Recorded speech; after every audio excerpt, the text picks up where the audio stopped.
Assalamu alaikum dear students. Today we are going to discuss the citric acid cycle overview. Aerobic cellular respiration is the most important process used to produce energy for a cell. It involves several pathways including glycolysis, pyruvate oxidation, citric acid cycle and the electron transport chain.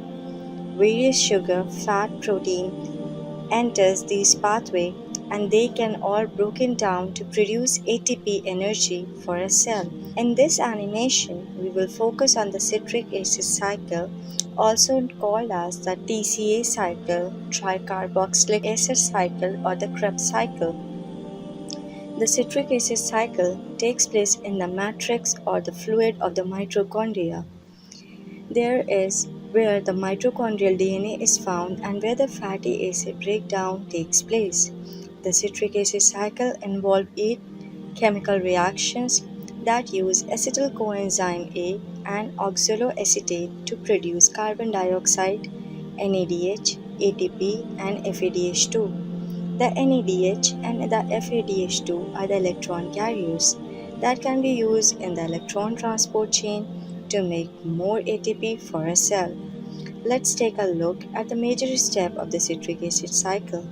In the first step of the cycle, a 2-carbon molecule and a 4-carbon molecules are combined to form a 6-carbon molecule. That 6-carbon molecule undergoes multiple biochemical changes during the cycle, and at the end of the original 4-carbon molecule is produced.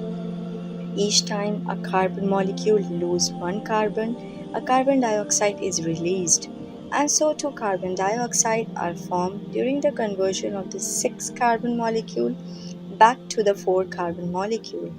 So where does the 2-carbon molecules comes from to begin the citric acid cycle?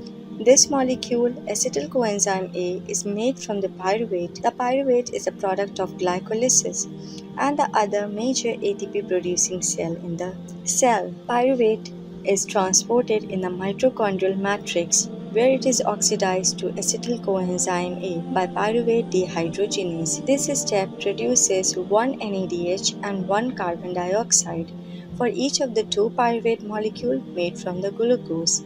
The acetyl-coenzyme A are the starting point of the citric acid cycle. In the citric acid cycle, the acetyl-coenzyme group from the acetyl-coenzyme A is transferred to the oxaloacetate to form the citrate. 4 different enzymatic reactions then lead to the formation of succinate. These steps produce 2 carbon dioxide, 2 NADHs, and 1 ATP. Succinate is then recycled back to oxaloacetate through 3 more reactions. These 2 steps produces FADH2 and 1 more NADH. All of the energy molecules made in the citric acid cycle, along with those produced by glycolysis, are essential for fully functional cell, as the error in these pathways can lead to life-threatening diseases. I hope you liked the video. Thank you so much for watching. We will continue in the next class.